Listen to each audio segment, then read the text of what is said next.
and it just gets, so it grows from that. Right. And then it becomes you through that process. I think you have to play it. Guy Clark used to say, the song's not really finished until you play it for an audience. And maybe that's the truth of these cover songs. Yeah. Sure.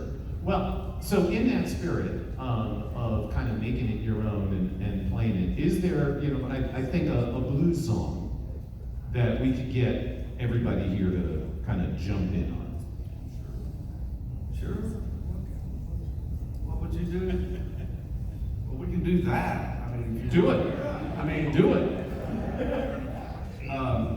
Bob, I'm in open tuning here because I'm playing a slide and I can't do it the other way.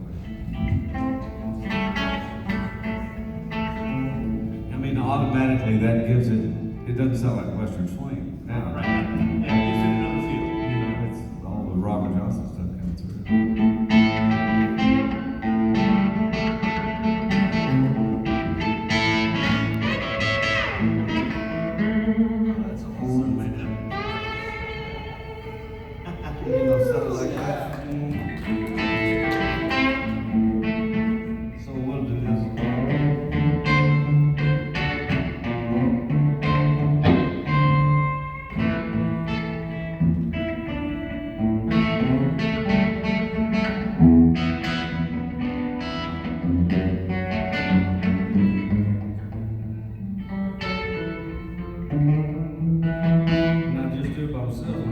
Woke up this morning and looked outdoors. I could tell that was my milk cow.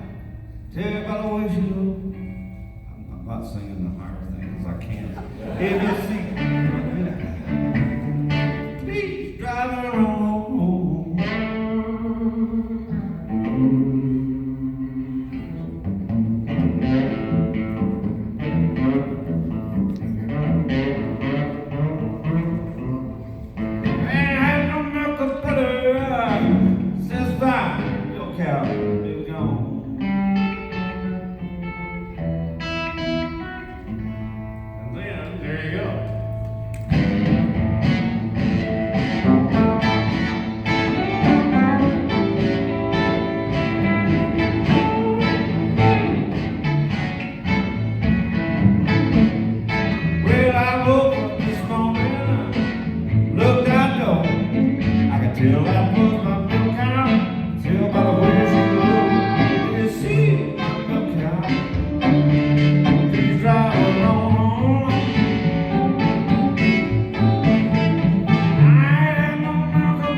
the same old song. That's kind of what we're talking about. Should we do the whole thing? Should we finish it out like professionals?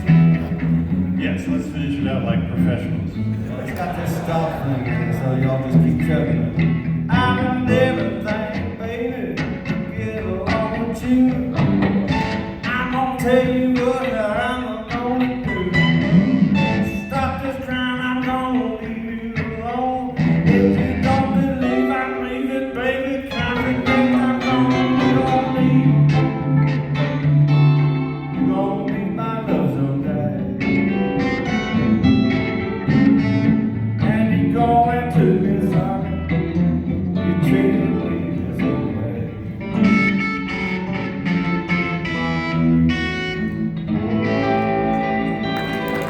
Yeah. All these words, yeah.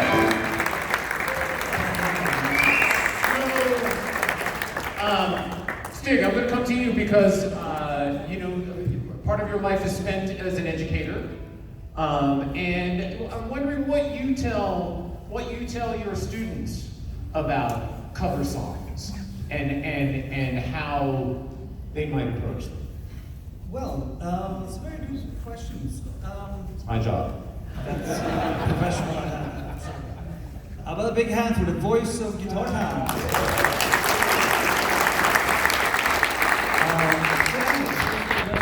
Questions.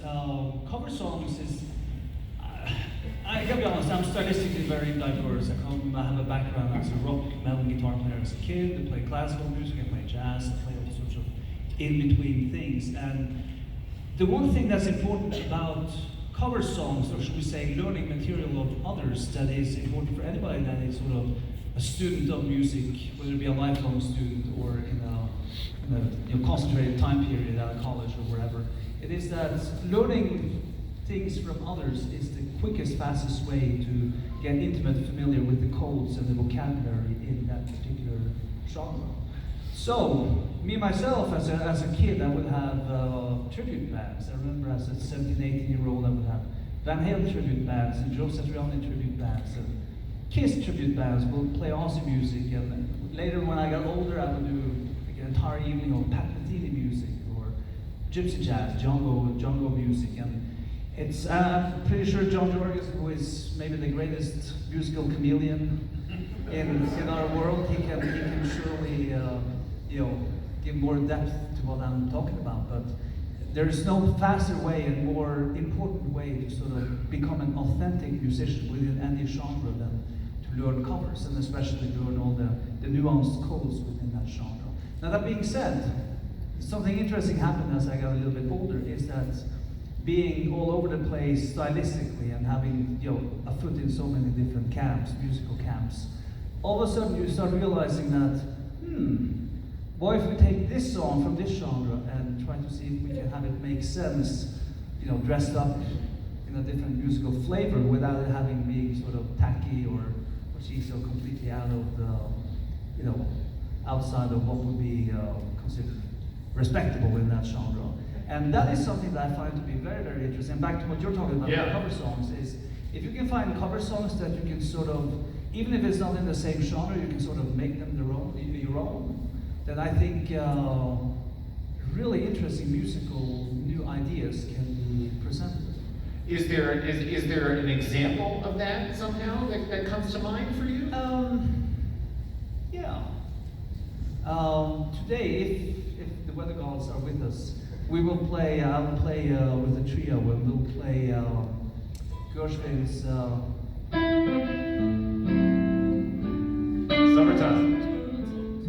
Summertime, but we'll do it in a more like a funky version, with more of driving beats, with a little bit more grit.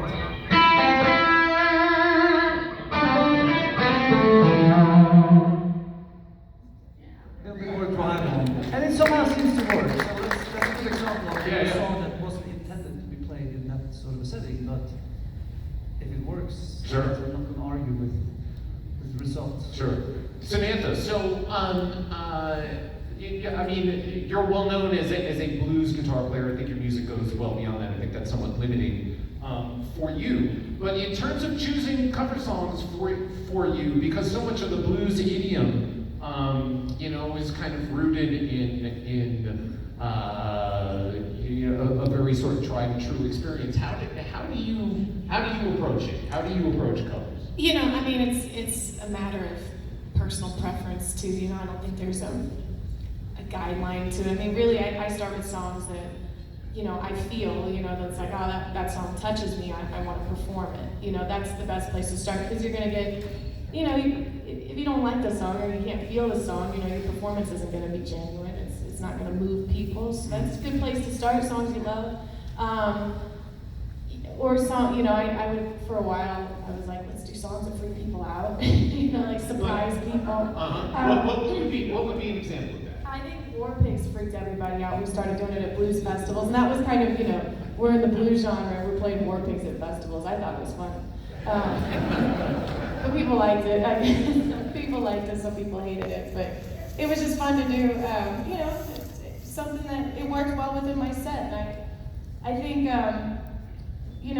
when I approach covers now, there is a fine balance between respecting the original and making it your own, because I used to do, when I first started, I would just do a cover and completely just basically put the words over something completely different. And my friend Curtis Salgado told me, you can't do that. You gotta you have to respect the core melody. That's what made that song what it was, powerful. And so there's a fine line between making it your own and also respecting what it is, and try to pay homage to the artist that made it famous and what it is. So there's kind of this push and pull, but we do a lot of covers in our set. I did a whole record of covers a couple years ago, songs from the 60s that people hadn't really heard, and that was definitely the push and pull, trying to make it my own, put my stamp on it, but respect these artists. And, yeah. Is there something you can give us a sense of? I guess. I could do we did some doo-wop groups from the 60s and stuff, so a band called the Cinemas. A song called Never Gonna Cry.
For this hour, the woman singing like that. Oh my God. Well done. Well done. How about that, huh? Come on.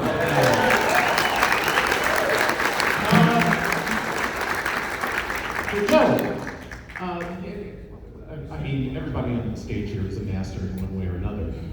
But you came to Guitar Town first. We knew you as this acoustic fingerstyle, crazy great guitarist, and you have your career has evolved over time. Your songwriting, your playing, Guitar Army, your own solo stuff. So talk a little bit about kind of that evolution as it impacts kind of your thinking about cover songs. Yeah, well, ever since the beginning, I've found it easier to make up my own songs rather than learn songs verbatim. I guess I just never had the patience for sitting there and figuring things out exactly. So my favorite thing to do was like to find a song I liked, steal an idea from it, and then make up my own song. that's in the great musical tradition. And you know, so many of the covers that I play, you know, I love playing jazz standards because you can improvise and kind of, you know, inject your own creativity into, you know, that way. And I love playing blues songs because, you know, it's just a fun collaborative experience doing that. But I don't do a lot of covers otherwise. And you know, when I would hear like my first mentors, Phil and Tommy Emmanuel, playing all these great Chet Atkins and Jerry Reed arrangements, that kind of sent me down a rabbit hole of learning every Chet Atkins arrangement, every Jerry Reed arrangement I could. And I based a lot of my songs over from techniques that I learned from those guys. And like, if I take a song like Misty, I remember when I was young, I came up with an arrangement of this song, and it was a ballad. He's a full-grown man right now. And I enjoyed arranging this, and when I say arranged, I really just mean sped up. Go ahead, give us a sense of it. So I play like.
Thank you all for coming. Good morning.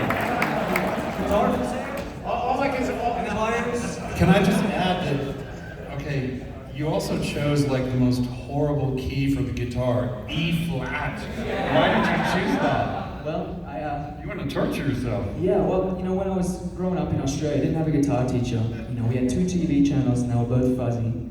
And I had a Casio keyboard songbook. This is true. And I learned how to read, you know, notation from playing the piano. And I would try and figure out songs like,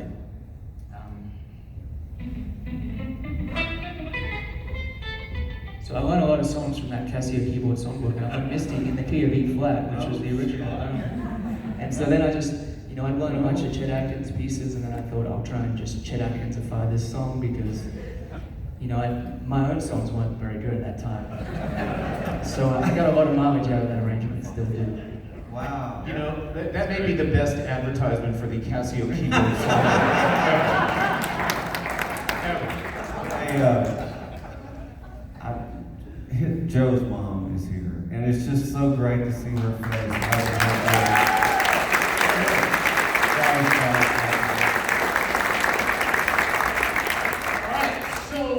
Walter, I know that you're on the injured list, but nonetheless, in the course of your career, choosing covers, what makes you choose the song? Well, my latest album is an album of all covers of blues songs, but what I did, I'd be riding in my car listening to blues stations on the radio, and there are at least 855 versions of Got My Mojo working in studio.